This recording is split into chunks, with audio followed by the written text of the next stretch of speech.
तर अशा पद्धतीने जे पूर्वीपार असा बाजार भरतोय बऱ्यापैकी मेंढ्याचा, तर अजूनही चांगल्या पद्धतीचा हा बाजार भरला जातोय.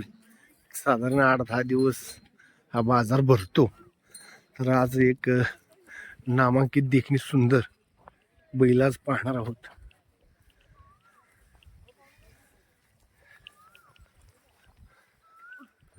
किती दिवस झाला आलाय? बावधनी खिलार मध्ये आपल्या सर्वांचं स्वागत आहे. आज नवीन एक आपण मुलाखत बाजारावर मेढ्याचे आलोय. तर बाबा आहेत आपल्या सोबत. नमस्कार बाबा. नमस्कार. आपलं नाव आणि आपला परिचय करून द्या आपल्या चॅनलला. माझं नाव ज्ञानेश्वर दामू शेलार, मुक्काम पोस्ट शेलारवाडी, तालुका वाई, जिल्हा सातारा. बरं, आता साधारण किती वर्ष झालं तुम्ही ह्या मेढ्याच्या बाजारावर येत आहे? 35 वर्ष झालं मी बाजारात येते. तर आता साधारण बैल तुमच्याकडे बरीच होऊन गेली असतील, किंवा आता पहिला बाजार भरत जीव होता मेढ्याचा, त्यातून आता काय फरक आहे थोडासा? पहिला बाजार भरपूर भरायचा. बर, आता फार कमी झालेला आहे. कशामुळं काय काय? आधुनिकीकरणामुळे बैल कोण पाळाय मागाना.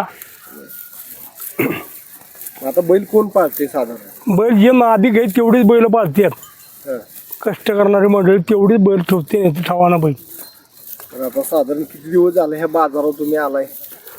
बाजारावर झालं 9 दिवस झाले आज. तर आता किती बैल आणली होती आपण साधारण? काय बैल आणली ती 5. 5. 2 दिली. 2 दिली ना, आता ही राहिली 3 राहिली. बरं, आता पहिल्या काळात तुम्ही बैल किती आणायचं ह्या बाजारावर? 5-6 बैल आणायचं मी. 5 आणि घेवदेव बी चांगल्या पद्धतीची होत होती त्या वेळेला व्हायची. आता तुमच्या बरोबर तुमच्या घरातलं कोण बाजार करते किंवा हा बैलाचा नाद जोपासते का कोण? आहे आमचं पोरगा करतो. बर, तो तुम्हाला मदत करतो. बाजारावर आलाय का? आलाय. बर, आता साधारण तुमच्याकडे बैल होऊन गेलेली की बाबा आपल्या दावणीला पहिली बैल किती होती? बैल भरपूर बैल. घरची बैल कायम असायचीच, व्यापारची बैल असतातच. म्हणजे व्यापाराची वेगळी आणि घरची दावणीची बैल वेगळी. आता तुमच्याकडे होऊन गेला एखादा बैल त्या काळात, एखादा दावणी मरण पावलेला एखादा बैल, त्याच्या आज आठवणीला आपण थोडासा उजाळा देऊ. व्यापारात एक बैल घेतला होता मी, बाजा म्हणून नाव होतं त्याचं. असा बैल होता, कसला पण बैल घातला तरी तो बैल चालूनच द्यायचा नाही. तो बैल जवळजवळ 15 वर्ष मी बैल आणला शेती कामाला. तो एक तुमच्याकडे बैल होऊन गेला. ते दावणीलाच मरण पावला नाही, दिला शेवट, पण चांगला बैल होऊन गेला. आणि आता आपला घरचा एक बैल होऊन गेला, त्याचं नाव बाजीच होतं. घरचा खोंडच होता आपला. तो जवळजवळ 17 वर्ष मी आणला त्याला. आता परत एक बैल होऊन गेला बाजी नाव. हो, बाजाच. पहिल्या बाजीची उणीव भरून काढली. हो, काढली. बरं, आता बाजार बैल घेत असताना आपण साधारण बैल कुठनं आणता? काय साधारण बैल आहे आम्ही कर्नाटकात आणतो. बरं, आता साधारण ही 3 बैल आहेत, कुठनं आणल्यात? काय कर्नाटकवरून आणल्यात ही बैल?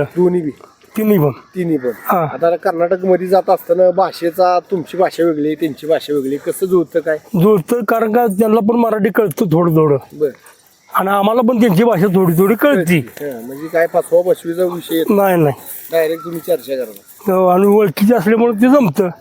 काय नेहमीच आता 30-35 वर्ष आलं तुम्ही त्यांच्यावर.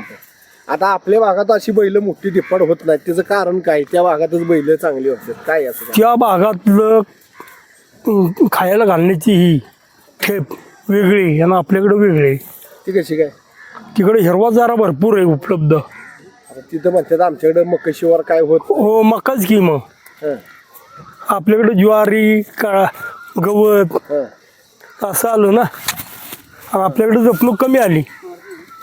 माणसाच्या व्यापामुळे माणूस नाद ठराविक जणांना तेवढीच जपतात, बाकी अशीच म्हणजे बऱ्या चालू असं केलं. मी पहिला रिक्षा चालवत होतो. मुंबईत संप झाला गिरण्यांचा, तर आमचा बंधू इथं आला धाकटा, त्याला रिक्षा हे केली. मी हा व्यापार चालू केला. मग बरं, आता व्यापार तुम्ही चालू केला, तुम्ही रिक्षा चालवत होता, ते झालं.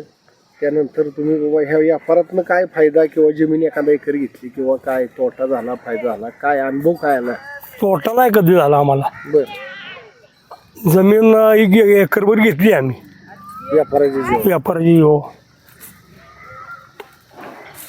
आणि काय सांगाल की आता ही चालेल का पुढे? आता हा बाजार कमी कमी होत चाललाय काय? हे चालायचं फार अवघड आहे आता. बर. हे दिवसेंदिवस कमी कमीच होत चालले, वाढ नाही होत.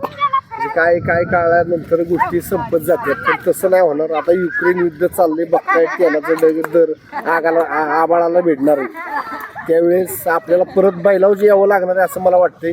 कारण काय की गॅस आता भेटल्यानंतर आपल्याला चुली यावं लागलं. बरोबर आहे. कोरोनानं बऱ्याच गोष्टी शिकवल्या आपल्याला की बाबा आता स्वावलंबी झालं पाहिजे, तेव्हा स्वतःच्या आपण स्वतः आपल्या ह्याच्यावर सर्व केलं पाहिजे.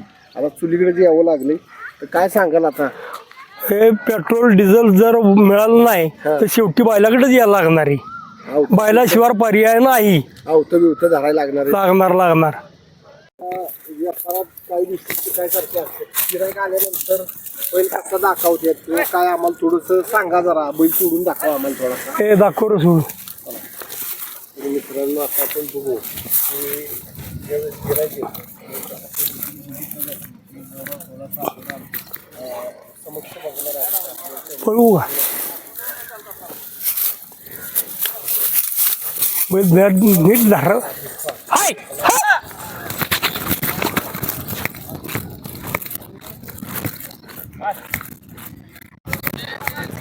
हाय.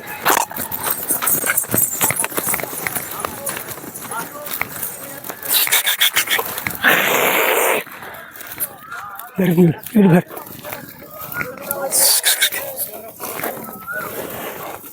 बरं बाबा, आता बैल हा साधारण बडा होईल. हा. अंडील बैलाचं दात बघितलं जातं, दुसरा चौथा साईड आहे, तरी बैलाचं दात आता बडावा असला तरी का बघतात जरा सांगा. बडावा असलं तर दात 8 आहेत का बघायचं. बर. दात मोडला भेटला आहे का बघायचं. बर. ठीक आहे का बघायचं. पण दात नसलं समजा 1-2 तर काय फरक काय पडतो त्याचा? का मग शेतकरी घेत नाही ना. का बरं असं? काय आता शेतकऱ्याला 8 दात लागतात. बर. मोडलेला दात असलं तर घेत नाही. 7 दाताचा बैल घेत नाहीत. बर. अशा पद्धतीने आपण माहिती घेतली.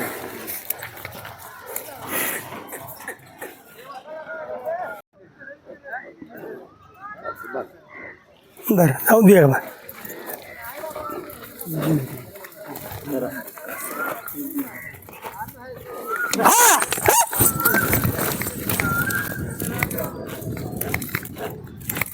येऊ दे.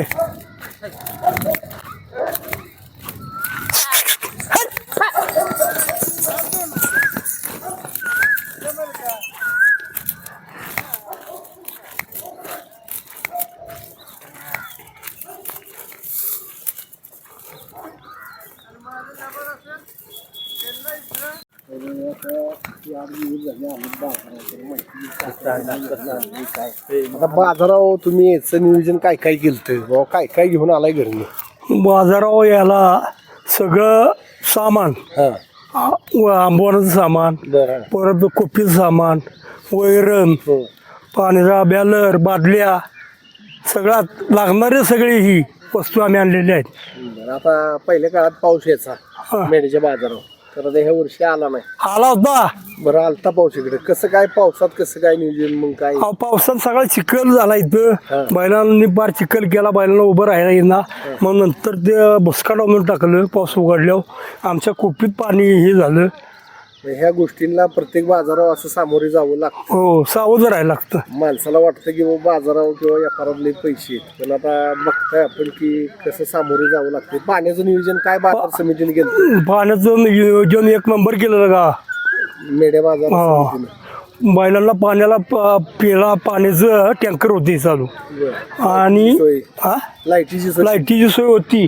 पाणी प्यायला GRचं मोफत हा. वाटप चालू होतं बरं. दोन्ही टाईम. अशा चांगली सेवा दिली या मेढा बाजार. मेढा बाजार समितीनं.